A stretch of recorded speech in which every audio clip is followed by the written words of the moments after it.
성도 여러분 안녕하세요. 말씀 묵상 리바이블입니다. 오늘은 설 명절입니다. 새해에도 가정마다 주님의 평강이 가득하시기를 축복합니다. 오늘 하나님께서 우리에게 주신 말씀은 요한복음 6장 16절에서 21절까지 말씀입니다. 함께 읽겠습니다. 저물매 제자들이 바다에 내려가서 배를 타고 바다를 건너 가버나움으로 가는데 이미 어두웠고 예수는 아직 그들에게 오시지 아니하셨더니 큰 바람이 불어 파도가 일어나더라. 제자들이 노를 저어 10여리쯤 가다가 예수께서 바다 위로 걸어 배에 가까이 오심을 보고 두려워하거늘 이르시되 내니 두려워하지 말라 하신대 이에 기뻐서 배로 영접하니 배는 곧 그들이 가려던 땅에 이르렀더라. 아멘. 우리는 인생을 살아가면서 잔잔한 호수만 경험하진 않습니다. 어느 날은 이유 없이 바람이 불고 예상하지 못한 파도가 일어나면서 잘 가고 있다고 생각하였는데 갑자기 길이 보이지 않는 상황을 만나기도 하죠. 오늘 본문이 바로 그와 같은 장면인데요. 본문은 오병이어의 표적 직후에 일어난 일입니다. 수많은 무리가 예수님을 왕으로 삼으려 하자 예수님은 그 열기를 피하여 산으로 물러나시고 제자들만 먼저 배를 타고 갈릴리 바다를 건너 가버나움으로 가게 하십니다. 본문 16절에서 17절 말씀을 보면 저물매 제자들이 바다에 내려가서 라고 시작합니다. 저물매라는 말은 단순한 시간의 표현이 아닙니다. 빛이 사라지고 어둠이 찾아오는 시간입니다. 그 시간에 제자들은 배를 타게 되었지만 그들의 뜻에 의해 배를 탄 것이 아니라 앞선 오병이어 사건에서 예수님은 그들을 재촉하여 보내셨습니다. 이미 어두웠고 상황은 점점 나빠지고 있습니다. 그리고 예수는 아직 그들에게 오시지 아니하셨더니 라고 하였습니다. 이 말씀이 참 현실적인데요. 상황은 점점 나빠지고 밤은 깊어지고 예수님은 보이지 않습니다. 여기서 우리의 믿음이 시험을 받습니다. 예수님이 보이지 않는 시간, 침묵하시는 것 같은 이 시간, 그때 우리는 무엇을 붙들어야 하겠습니까? 보이는 환경이 아니라 바로 보이지 않는 예수님의 약속을 붙들어야 하는 것이죠. 본문은 또 오지 않으셨다라고 말씀하고 있지만 중요한 사실은 오지 않으신 것이 아니라 아직 오지 않으셨다라는 점입니다. 예수님의 침묵은 부재가 아닙니다. 바로 예수님은 가장 적절한 순간에 그리고 가장 정확한 시간에 가장 필요한 모습으로 찾아오시는 분이십니다. 이것이 우리가 붙들어야 할 믿음이죠. 그리고 이어서 18절, 19절 말씀에 보면 큰 바람이 불어 파도가 일어나더라 라고 하였습니다. 이 표현은 과장이 아니라 실제로 바다가 큰 바람으로 일어나 요동합니다. 갈릴리 바다는 갑작스러운 돌풍으로 유명하죠. 제자들은 노를 저어 전진하려고 하였지만 바다 가운데서 제자리 걸음만 하고 있었습니다. 그때 예수님이 제자들 곁으로 찾아오십니다. 그런데 배를 타고 오시는 것이 아니라 물 위를 걸어서 오시는 것이죠. 제자들은 예수님을 보고 두려움에 사로잡힙니다. 이 말씀에서 우리가 깨닫는 것은 무엇입니까? 우리에게는 여러 가지 문제가 많이 찾아오게 됩니다. 그런 문제가 찾아올 때마다 우리는 제자들과 같이 먼저 바람을 바라보며 두려워할 때가 많습니다.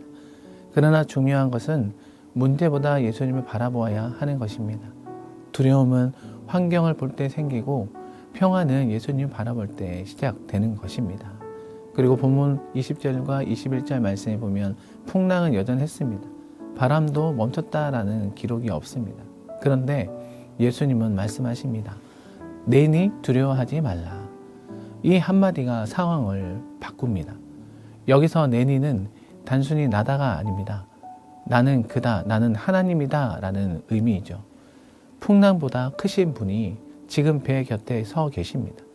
두려움은 환경 때문에 생기는 것이 아니라 예수님을 알아보지 못할 때 생깁니다. 그리고 21절에서 제자들이 예수님을 영접하여 기뻐할 때에 어느덧 배는 그들이 가려던 땅에 이르렀다고 하였습니다. 상황은 그대로인데 감정은 완전히 달라졌습니다. 왜 그렇습니까? 환경이 변해서가 아니라 예수님이 배에 오르셨기 때문이죠. 인생의 평화는 문제가 사라질 때 오는 것이 아니라 바로 예수님이 함께 하실 때 시작되는 것입니다. 여러분, 우리 인생의 목적지는 노력의 양에 달려 있지 않습니다. 바로 예수님이 함께 하시냐에 달려 있는 것입니다.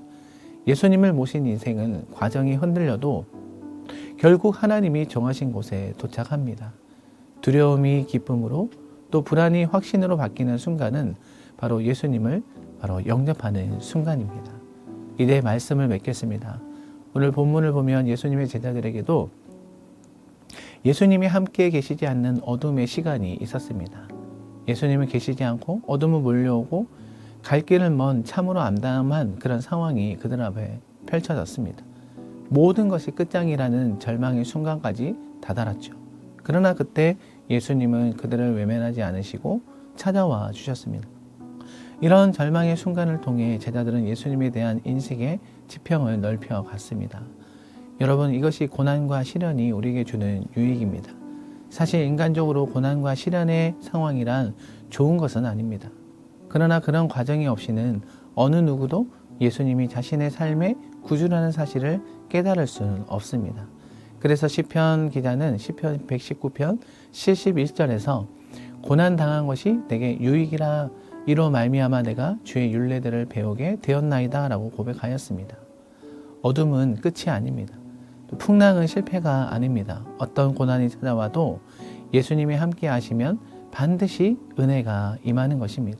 이런 은혜를 경험하며 새로운 신앙인으로 날마다 승리하며 살아가는 엘사랑교회 모든 성도이 되시기를 예수님의 이름으로 축복합니다. 아멘. 기도하겠습니다.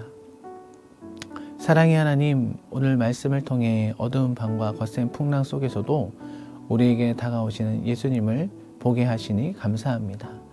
우리의 삶에도 바람이 불고 보이지 않는 미래 앞에서 두려움이 밀려올 때가 있습니다. 그러나 예수님께서 내니 두려워하지 말라 말씀하심을 믿습니다. 환경을 바라보던 눈을 거두어 오직 주님을 바라보게 하여 주옵소서. 감사드리며 예수 그리스도의 이름으로 기도하옵나이다. 아멘. 이 시간 다 같이 합심하여 기도하겠습니다. 먼저는 우리가 환경을 바라보며 두려워하지 않게 하여 주시고 오직 주님만 바라보게 하여 주옵소서. 우리의 가정과 교회, 우리의 삶의 자리마다 예수님을 기쁨으로 모시며 살아가게 하여 주옵소서. 함께 기도해 주시고 우리 일사랑 교회를 위해 또 기도하기를 원합니다. 또 이번 주부터 진행되는 우리 중보기도 세미나와 순장 수련회 또 새가족부 환영회 등 사역의 은혜가 있게 하여 주옵소서. 우리 엘사랑교회 성도님들 가정 위해 기도하기 원합니다. 명절을 맞이하여 또 오랜만에 모이는 가족들 가운데 평안이 있게 하여 주옵시고 믿지 않는 또 가족들에게 그리스도의 향기를 나타내게 하여 주시고 오고 가는 기성 귀경길 안전하게 다녀오게 하여 주옵소서. 영육에 연약한 성도님들에게 치료의 강서를 베풀어 주시고 담임 목사님을 위시한 모든 교육자들의 사역에 기쁨과 은혜가 넘치게 하여 주옵소서. 이와 같은 마음으로 다 같이 합심하여 기도하겠습니다.